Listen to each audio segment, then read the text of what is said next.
자, 안녕하십니까. 이제 이번 시간부터는 부동산 투자론을 정리를 하시는 거죠. 이제 정책론에 대한 거를 마무리하셨고. 자, 우리가 이제 이 투자론에 보면요. 215쪽에 학습 포인트로 정리가 되어 있는데, 거기에 보면은 1투자 이론, 이 부동산 투자 분석 및 기법에서 이게 여러분들 시험 목차예요. 그죠? 예, 그래서 평균적으로 투자 이론에서 한 2문항 정도, 투자 분석 및 기법에서 한 3문항 정도, 그 다음에 화폐 시간 가치라고 그래가지고요. 거기서 1문항 정도, 여기서 평균적으로 한 6문항에서 7문항 정도가 언급이 되는데, 작년 시험에는 예외적으로 한 4문항 정도로 축소가 됐어요. 그리고 상대적으로 정책 쪽이 한 7문항 정도로 예년 같은 비중이 이제 서로 바꿔서 한번 이제 나왔던 적이 있는데, 투자론에 대한 부분이 글쎄요, 비중이 계속 줄어들지 아니면 일시적인 현상일지는 모르겠으나 어쨌든 학생분들이 투자론에 대한 부분을 조금 힘들어 하시는 건 사실이에요. 그러나 계산 문제를 우리가 배제한 상태에서 제가 여러분에게 말씀드리고 싶은 건 6개에서 7개가 나오면 2문항에서 3문항이 계산 문제예요. 근데 계산 문제는 틀려도 좋다는 얘기죠. 대신에 이론에서는 점수를 딸 수 있어야 돼요. 그럼 이론에서 점수를 따기 위해서는 용어에 대한 이해를 잘 하시면 돼요. 용어를 기준으로 출제하는 거예요. 그러니까 그 내용에 대해서 우리가 하나씩 정리를 해보시면 될 거예요. 그죠? 예. 하다 보면 또 우리가 익숙해질 수 있다는 얘기죠. 자, 그래서 이제 제일 먼저 1장이죠. 예, 투자 이론을 이제 우리가 이제 정리하시는데요. 제일 먼저 하는 게 이제 이 투자의 개념이라고 나오죠. 자, 우리가 이제 이렇게 생각하시면 될 거예요. 여러분들이 만약에 은행에다가 돈을 예치를 한다는 얘기는 현재보다는 미래에 더 큰 소비를 위해서 현재 소비를 참는 거죠. 예, 그런데 문제는 여러분들이 현재 소비를 참는 대가로 은행으로부터 이자를 받게 돼 있어요. 그죠? 예, 근데 이자를 수취할 뿐만 더불어 만기가 됐을 때는 원금을 그대로 찾을 수 있으니까 내가 이 돈을 들어가면 어느 정도의 수익이 낼 수 있을지를 내가 어느 정도는 확인할 수가 있어요. 그런데 부동산에 투자를 하게 되면은 그게 확실하지 않는 거예요.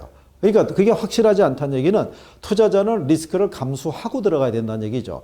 그래서 여기 투자의 개념을 여러분들이 보시게 되면은 자, 거기 이렇게 명시가 되어 있죠. 투자란 미래 증가될 것으로 기대되는 소비를 위해서 현재 일정 수준 소비에 대한 희생을 포함하는 모든 활동이다라고 얘기를 해요. 그래서 투자라는 것은 미래 현금 수익과 현재 현금 지출을 교환하는 행위라고 이렇게 얘기할 수 있다는 얘기죠. 그런데 여러분들이 보시면 미래 현금 수입하고요.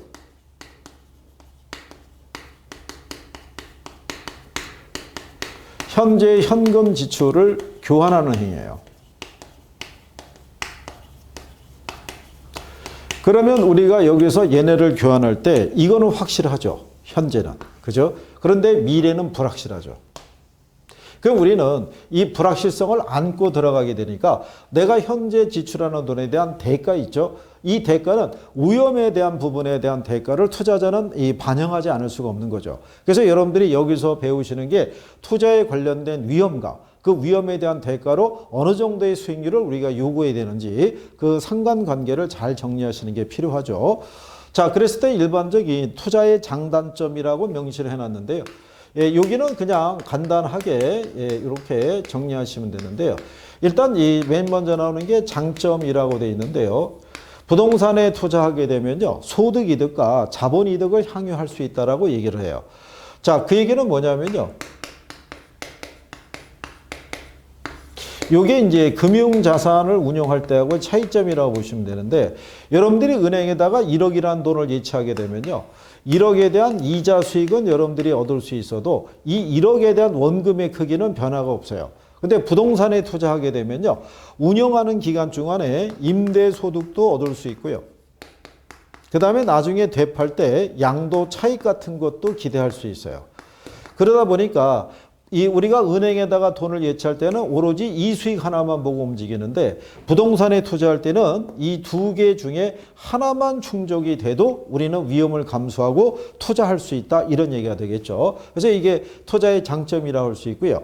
그 다음에 이제 부동산 투자했을 때 또 얻을 수 있는 것 중에 하나가 뭐냐면 지렛대 효과라고 얘기를 해요. 그러니까 여기서의 지렛대라는 것은요, 우리가 융자 있죠. 예, 대출을 받거나 예, 아니면은 전세 같은 거를 지렛대 삼아서 투자 운영하는 방식을 택할 수 있다 이런 얘기죠.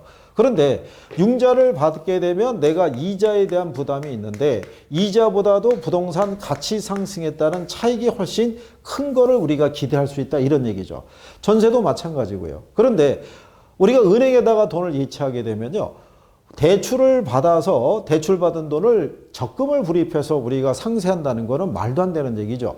대출 이자를 우리가 예금 이자가 이길 수가 없으니까. 그러니까 이런 지렛대 효과를 기대할 수 있다는 게 특징이라고 보시면 될 거예요. 그리고 장기 보유에 따른 절세 효과도 기대할 수 있고요. 그 다음에 인플레가 발생할 때 화폐 자산의 가치가 떨어지지만 실물 자산인 부동산의 가치는 변화가 없다라는 거. 그죠? 예, 그래서 그런 장점이 있다라는 거고요. 두 번째로는 단점이란 얘기죠.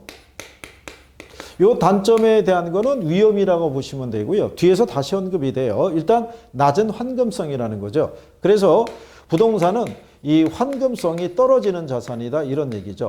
예, 그래서 내가 원하는 식의 현금화하기가 좀 어렵고요. 그 다음에 사업 위험이라든가 금융 위험에 대한 부담도 역시 안고 들어가야 된다는 얘기인데요. 여기서의 금융 위험이 뭐냐면 융자를 받아서 지렛대 효과를 기대해서 융자를 받아서 투자를 했는데 생각만큼의 수익이 나오지 않으면 예, 상환의 부담만 오히려 커질 수 있다는 거. 그리고 소유자의 노력이라는 게 필요하다는 거는요.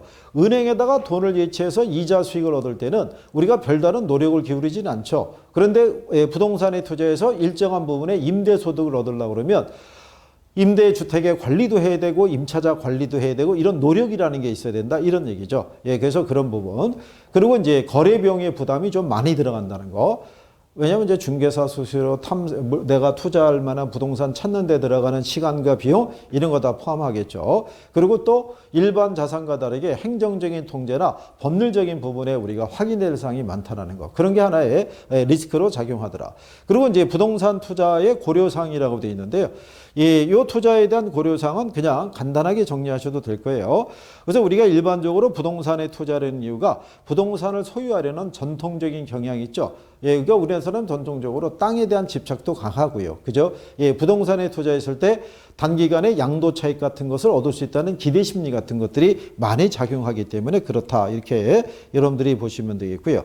그리고 이제 부동산의 이용 관리라는 것은요. 예금을 들거나 주식 투자하는 거랑 달리 부동산을 내가 투자하게 되면 내가 이용 관리를 직접 할 수도 있고 또 제3자에게 그거를 맡길 수도 있고 뭐 그런 내용이라고 보시면 될 거예요.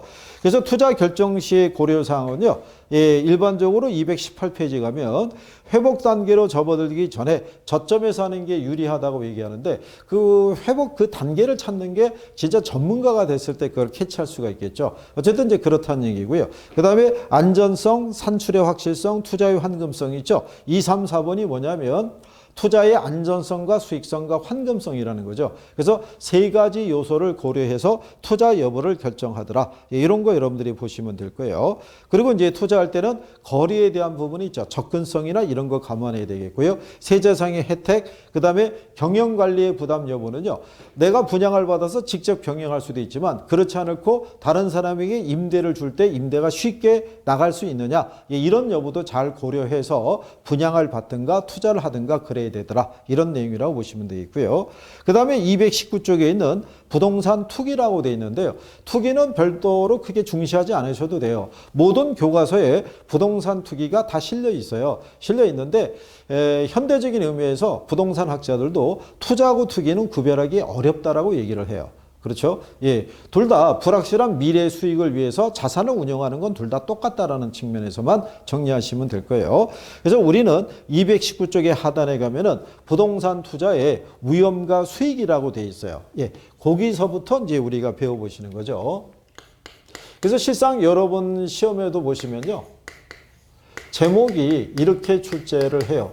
부동산 투자의 위험과 예, 수익에 관한 부분. 예. 예, 여기에 관한 내용이다. 올바른 거, 틀린 거 골라라. 예, 이렇게도 얘기하는 경우죠. 예, 그러면 우리가 이제 어느 모든 자산에 투자하든 간에 투자자가 이제 감수해야 되는 위험이라는 게 있는데 그게 투자 자산에 따라 위험의 크기는 달라질 수 있더라. 근데 우리가 투자 여부를 결정하기 위해서는 내가 부담하는 위험과 그 투자로부터 예상되는 수익률이 있죠. 예, 요거를 우리가 측정하는 게 기본이라고 보시면 되겠죠. 그러면 이제 뒤에 가면은 220페이지에 맨 먼저 부동산 투자의 위험이라고 있어요. 그러면 요 위험이라는 거는 뭐를 얘기하냐면요. 투자자가 투자할 때는요. 나름대로 기대하는 수익률이 있을 거란 얘기죠. 그러니까 그게 우리가 이렇게 보는 게 낫겠죠. 예상 기대 수익률이라고 보시면 되겠죠. 예. 그러면 요거를 통해서 투자의 결과로 나타나는 게 우리가 실현 수익률이라고 그래요. 그래서 실현 수익률은 투자의 결과로 나타나는 수익률인데요. 내가 예상했던 거하고 별 차이가 없을 수도 있는데 내가 예상했던 것보다 더 큰 수익이 나올 수도 있고요. 내가 예상했던 것보다 작은 수익도 나올 수 있다는 거죠. 이걸 우리가 위험이라고 그래요. 그러니까 내가 기대했던 거로부터 벗어나는 것도 있죠. 예, 그거 크든지 작든지 다 위험이다라고 얘기를 하는 경우죠. 예, 그랬을 때 이 위험에 대한 거는요. 위험의 개념에 보시면 5번째 줄에 통계학적으로 평균으로부터 벗어날 가능성인 분산 또는 표준 편차에 의해서 위험의 크기를 측정할 수 있다라고 얘기를 하죠. 그래서 이제 여러분들이 분산이라고 얘기하는 건요. 이렇게 예상 수익과 실현 수익의 차이를 통계학적인 용어로 분산이라고 그러고요. 분산의 제곱근을 우리가 표준 편차라고 그래요. 이제 원래는 이 표준 편차를 계산한다는 게 쉽지는 않은 거죠. 예, 그래서 예, 우리가 이제 평균의 값은 항상 동일하기 때문에 제곱근을 통해 가지고 발생할 확률에 대한 거를 나눠서 우리가 측정을 해야 되기 때문에 과정은 예, 실제는 좀 더 복잡한데 우리가 간단하게 본다 그러면요. 표준 편차는 투자자가 기대하는 수익으로부터 벗어나는 정도라고 생각하시면 돼요. 예, 그래서 이 표준 편차가 크다는 얘기는 투자자가 예상하는 기대 수익률로부터 벗어나는 변동성의 크기가 크더라 이렇게 생각하시면 되겠죠. 그래서 표준 편차가 크면 그만큼 위험이 크고요. 표준 편차가 작다 그러면 위험이 작다 이렇게 예, 여러분들이 생각하시면 될 거예요. 입문을 할 때 예, 요기 과정에 대한 그림을 통해서도 우리가 한번 확인해 본 거죠. 예, 그런 내용이죠. 그 다음에 이제 이렇게 내가 예상했던 거하고 실제 결과가 다르게 만들어준 애들이 그 밑에 가면 위험의 유형이라고 나와 있어요. 예, 위험의 유형에 보면 제일 먼저 나오는 게 사업위험이라고 있죠. 이 사업위험이라는 건요. 시장의 불확실성이 있죠. 갑작스러운 경기 침체, 이 코로나19 사태로 인해서 나타나는 이런 여러 가지 상황, 이런 것들이 사업위험에 해당한다고 할 수 있어요. 그죠? 물론 이 안에 종류를 우리가 나누게 되면은 시장위험이라는 것도 있고요. 운영위험이라는 것도 있고, 그 다음에 위치적인 위험도 있다라고 얘기를 해요. 그래서 이제 토탈 보게 되면 갑작스러운 경기 침체 등으로 인해서 경기가 어떻게 변하게 될지는 우리가 추정하기는 쉽지가 않죠. 그러니까 코로나19 같은 경우도 어떻게 보면 불규칙 변동이라고 볼 수 있죠. 예, 그거를 통해 가지고 여러분들이 아시다시피 관광업, 특히 여행 관련업의 업종에 속한 사람, 항공업 여기가 타격이 아주 크죠. 예, 그런 경우가 될 거라고는 전혀 예상하지 못했을 거란 얘기죠. 그래서 예를 들어서 항공사들이 예를 들어서 비행기를 새로 들여왔을 수도 있잖아요. 막대한 돈을 들여서 이번에 노선도 확대를 하고 막 이래 가지고 그런데 코로나 때문에 비행기 자체가 뭐 이륙할 수가 없으니까 그러면 거기에 따른 차입에 따른 이자 부담, 인건비의 부담 이런 것들이 갑자기 생겨날 수가 있는 거죠. 그런 것들이 다 통칭해서 사업위험이라고 보시면 되겠죠. 그죠? 예. 그래서 그런 내용이라고 보시면 되겠고요. 그 다음에 이제 위험이 금융위험인데요. 이 금융위험이라는 거는 부동산에 투자할 때요. 우리가 지분하고 저당으로 이렇게 구분했을 때 요거는 이해를 그렇게 하시면 돼요. 지분은 내 돈, 저당은 빌린 돈이에요. 그죠? 예, 그러면 내 돈으로만 투자하면은 금융위험은 발생하지 않아요. 그러면 이 금융위험은 어느 때 발생하냐면 돈을 빌렸을 때. 예. 돈을 빌렸을 때 예, 내가 갚아나갈 원금과 이자의 상환에 대한 부담을 얘기를 해요. 그럼 왜 우리는 융자를 끼고 투자하게 되냐면 지렛대 효과를 기대해서 그렇다는 얘기죠. 그래서 그 지렛대 효과라는 게 220페이지 맨 하단에 제목이 들어가 있는 거죠. 그죠? 예, 그래서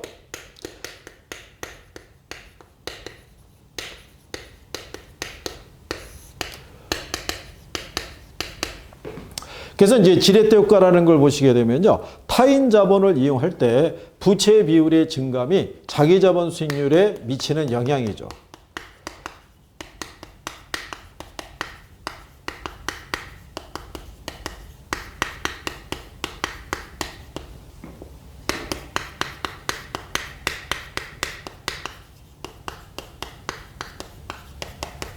예, 여기에 미치는 영향을 얘기하죠. 그래서 여기서 이 타인 자본이라는 게 이게 지렛대 역할하는 거. 좀 아까 말씀드렸지만 전세라든가 또는 저당 있죠. 융자, 차입을 통해서 그거를 얘기하는 거라고 보시면 될 거예요. 그래서 이 지렛대 효과의 유형을 보게 되면요. 이게 수익금에 의한 지렛대 효과가 있고요. 수익률에 의한 지렛대 효과가 있다라고 보시면 되는데요. 수익금에 의한 지렛대 효과는 전세 등을 끼고 들어갔을 때 있죠. 예. 그러니까 예를 들어서 여기 6억짜리 집이 있는데 3억 전세가 있죠. 그러면 나는 3억만 투자하면 되잖아요. 근데 3억을 투자했는데 이 6억짜리 부동산이 7억이 되거나 8억이 되면 상대적으로 적은 돈을 들여서 차익을 크게 얻게 되는 거죠. 그런 것들이 이제 수익금에 의한 지렛대 효과고요. 수익률에 의한 지렛대 효과는요. 이거는 이제 종합 수익률 하고요. 저당 수익률 있죠. 이 크기를 갖고 측정할 수 있어요. 그러면 여기서의 저당 수익률은 뭐 생각하시면 되냐면 은행으로 또 빌린 돈에 대한 대출 이자율 생각하시면 돼요. 그죠? 예. 그래서 거기에 따라서 나타나는 이제 수익률의 크기를 갖고 우리가 측정할 수 있더라. 그래서 우리가 일반적인 지렛대 효과를 측정할 때는요. 요 두 가지 관계를 갖고 우리가 측정할 수 있어요. 그래서 지렛대 효과를 구별하게 되면요. 정의 지렛대 효과라는 게 있는데요. 정의 지렛대 효과는 종합수익률이라고도 얘기를 하고요. 총자본 수익률이라고도 얘기를 해요. 이거하고 저당 수익률이 있죠. 예, 얘가 얘보다 크면요. 지분 수익률이 커지면서 이게 정의 지렛대 효과가 나오고요. 부의 지렛대 효과라는 것은요. 종합 수익률보다 저당 수익률이 컸을 때 그러면 지분 수익률이 종합 수익률보다 작아지면서 부의 지렛대 효과고요. 그 다음에 중립적 레버리지 효과라는 것도 있어요. 중립적 레버리지 효과는 종합 수익률하고요. 저당 수익률의 크기가 동일할 때 그러면 지분 수익률하고요. 종합 수익률의 크기도 같아지면서 그죠? 전체적인 수익률의 변화가 돈을 차입을 하거나 차입을 하지 않았거나 똑같은 결과를 초래할 수도 있다. 이렇게 여러분들이 보시면 될 거예요. 그래서 요거는 시험에 나온 거예요. 정의 지렛대 효과는 종합 수익률이 저당 수익률보다 클 때 발생한다 그러면 맞는 표현. 그러니까 이거는 계산을 안 해봐도 되더라 이런 얘기죠. 예, 그러면은 얘네를 계산하는 게 그래서 여러분들이 그 221페이지에 중간에 가면은요. 정의 레버리지 효과 굵은 글씨로 돼 있죠. 종합 수익률이 저당 수익률보다 높은 경우라고 명시해 놓은 거죠. 그럼 그 계산 공식을 보시면 하단 박스에 명시가 돼 있죠. 종합 수익률이라고 이제 명시가 되어 있어요. 그죠? 예. 그래서 세 가지가 구성이 되어 있는데요.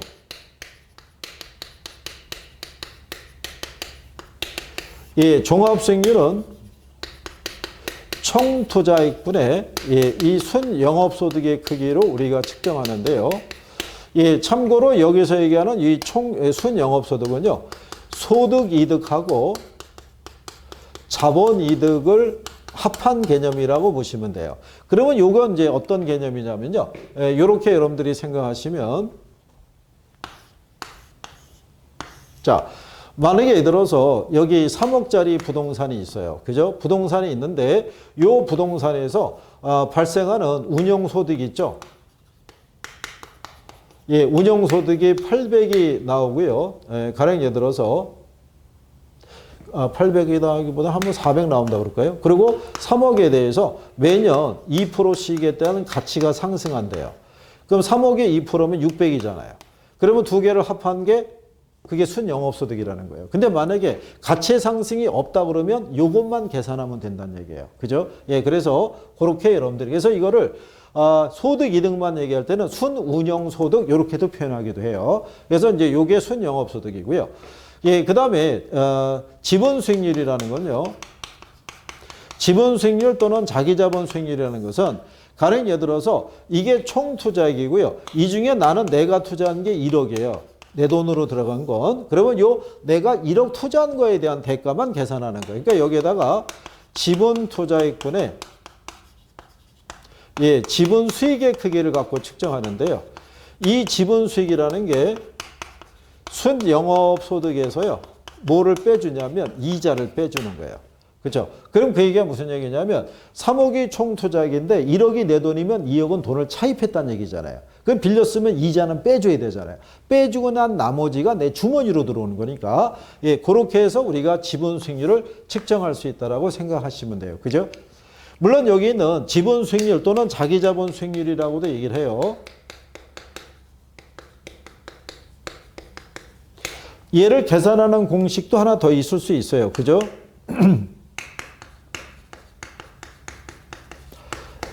종합수익률이 있고요. 종합수익률에서 저당 수익률을 우리가 공제하고요. 그리고 여기에다가 부채 비율을 곱해서 이렇게 해도 구할 수 있는데요. 그래서 이제 요거를 구할 때는 우리가 종종 저부하게 되면은 여기 글자만 땄을 때 이거는 딱 한 번 예전에 15회 때 나왔으니까 두 번이라고 봐야 되나요? 최근에는 27회 정도에서 한 번 인용이 됐는데 오류가 발생해서 그 이후로는 아직 언급은 안 되고 있어요. 그래서 통상의 계산은 주로 이런 방식으로 내는데 요걸 가지고 계산하는 거는 나중에 우리가 문제집에서 예를 들어서 계산하는 게 나을 거고요. 지금은 이제 요걸 가지고 우리가 도출하는 것만 먼저 정리하시면 될 거예요. 그러면 여러분들이 이제 뒤에 보시면 222페이지에 상단에 문제로 확인하기 이렇게 주어져 있죠. 그러면 이제 거기 있는 내용을 가지고 여기다가 대입해서 한번 확인 한번 해보시는 거죠. 또 여기서부터 너무 멀리 떨어지면 그러면 보기 힘드실 테니까. 그러니까 조건은 이제 이렇게 보시면 되겠죠. 이 부동산의 총 투자액이 3억이란 얘기죠. 3억이고요. 이 중에 2억은 돈을 융자를 받았고요. 그죠? 이자율 6%로. 그 다음에 1억만 내 지분 투자한 거예요. 그런데 이 부동산에서 발생하는요, 1년간의 순영업이익이라고 돼 있죠. 그게 얼마로 주어져 있냐면 2천만 원 주어져 있어요. 그런데 뭐라고 해놨냐면 1년간의 가격 상승은 없대요. 박스 안에 맨 마지막에 있죠. 그럼 우리는 소득 이득만 계산하지 자본 이득은 반영할 게 없어요. 그러면 자, 이 상태에서 자기 자본 수익률을 계산하면요. 일단 내가 투자한 지분 투자액이 1억이죠. 그러면 지분 수익을 계산할 때는 순영업이익에서 이자 빼주면 된다고 그랬죠. 그러면 순영업이익이 2천이잖아요. 그죠? 근데 2억을 빌렸는데 이자가 몇 프로냐면 6%잖아요. 그러면 2억에 6%면 1200이죠. 그러면 2천에서 1200을 빼면 800 남죠. 그러면 1억 대비 800이면 얘가 0.08이니까 8% 나오겠죠. 그러면 자기자본 수익률은 8%가 되겠죠. 그렇죠? 그래서 그 안에 해설을 보시면 그렇게 나와 있죠. 이렇게 계산하는 요령이에요. 자기자본 수익률을 계산할 때. 그래서 그런데 문제가 이렇게 놓고 보면은 되게 간단한 건데 나중에 문제상에서는 약간의 변형을 준다고요. 그러니까 그거는 우리가 이제 문제 풀면서 A 유형, B 유형, C 유형 이런 식으로 한번 여러분들이 대입을 해보시면 되지 않을까 싶은 거죠. 그래서 요걸 가지고 우리가 이제 지렛대 효과를 계산하는 거를 한번 이제 정리를 해보신 거죠. 그래서 요게 금융위험에 관련된 것이다. 이렇게 정리하시면 되겠고요. 그 다음에 이제 세 번째 보게 되면 그 문제 밑에 법률적 위험이라고도 명시가 되어 있죠.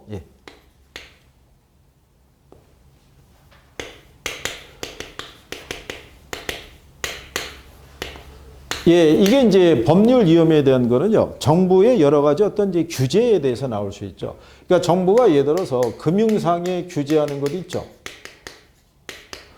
이런 것도 또 포함된다고 할 수 있어요. 은행에서 주 수입원 중에 하나가 뭐였었냐면요. 이런 것도 있었거든요. 예를 들어서 다주택자들이 이 주택의 수를 늘려나갈 때 일부 융자를 끼고 늘려나갔단 말이죠. 그러면 이제 그런 것들이 정부가 다주택자에 대한 거를 장려를 했을 때는 그러면 주택을 추가로 매입하겠다는 사람이 들어가고, 은행부터 대출 신청이 들어오니까 은행도 그게 이제 이자 수입이 될 거라고 봤는데 정부가 갑자기 다주택자에 대한 규제를 강화시키는 거죠. 양도소득세도 중과세하고 보유세도 늘리고 다주택자에게는 추가적인 대출해주면 안 된다라고 묶어버리게 되면 은행 입장에서는 수입이 또 줄어들죠. 그리고 또 주택 사업하는 사람 입장에서는 갑작스럽게 우리가 주택수를 늘리기가 어려운 또 그런 상황이 될 수도 있죠. 그러니까 이런 여러 가지에서 나올 수 있는 위험이라고 보시면 되겠고요. 그 다음에 인플레이션 위험이라고 있어요. 자, 여러분들이 보시면 인플레가 발생하게 되면요, 화폐 자산의 가치가 떨어져요. 그 얘기가 곧 구매력이 떨어진다는 얘기거든요. 그래서 그거를 여러분들이 피하기 위해서 금융기관의 입장에서는, 그러니까 금융기관은 우리가 대출자라고 얘기를 해요. 그러니까 여기도 이렇게 생각하시면 되겠죠. 금융기관이 돈을 빌려주기도 하지만 빌려 쓸 수도 있어요. 근데 여기서는 일반적으로 돈을 빌려주는 사람 이렇게 인식하시면 되죠. 그래서 돈을 빌려줄 때 고정이자율 하고요, 변동이자율이 있으면 변동이자율로 대출해 주는 거를 선호한다는 얘기죠. 예, 그래서 요게 시험에서 2번 나온 거예요. 그죠? 그래야지만 인플레에 따른 가치 하락에 대한 손실을 돈을 빌려 쓴 사람에게 전가할 수 있다, 이런 얘기고요. 투자자 입장에서는 인플레 위험에 대처하기 위해서는 자기가 요구하는 수익률을 높여서 대처한다라고 보시면 되죠. 요거 수익률은 우리가 이제 다음에 또 배우시겠지만 위험이 커질수록 투자자가 요구하는 수익률은 커진다라고 생각하시면 되겠고요. 그 다음에 이제 유동성 위험이라고 있어요. 이거는 이제 부동산을 현금화하는 과정에서 발생하는 가치 손실에 대한 부분을 얘기를 해요. 그죠? 예. 부동산은 고가의 실물 자산이기 때문에 내가 원하는 시기에 현금화하기 어렵거든요. 그래서 내가 원하는 시기에 현금화하려고 그러면 소위 얘기한 금매를 해야 되죠. 근데 금매하면 가격을 싸게 내놔야 되잖아요. 그때 발생하는 시장 가치의 손실 가능성을 유동성 위험이라고 얘기를 해요. 그 다음에 이제 금리 위험에 대한 부분도 이제 주어지게 되겠죠. 그래서 주로 이 투자 자산의 가격 변동하고에 관련된 불확실한 요인이 되는데, 요거는 자산의 현금 흐름은 이제 현재 가치화할 때 할인율이 커지면은 자산 가치가 하락할 수밖에 없어요. 그래서 거기에 따른 이제 이자율 위험에 대한 부분인데, 여기에 대한 내용까지는 조금 그러니까 예를 들어서 자본 환원율에 대한 내용도 담고 있는데 근래는 여기까지 영역이 조금 늘어나고 있어요. 그래서 나중에 문제를 통해서 이건 추가적인 보완을 조금 해드리고요. 일반적으로는 이렇게 유동성 위험에 대한 것까지 명시를 하고 있으니까 내용 정도는 알아두시는 게 필요할 거예요. 자, 그래서 이제 이게 위험에 관련된 내용을 정리하신 거고요. 다음 시간에는 이제 이게 위험에 대한 대가로 투자자가 요구하는 게 수익률이죠. 그래서 그 수익률 또는 위험과 수익의 관계, 이런 내용들을 이어서 정리해 보도록 하겠습니다.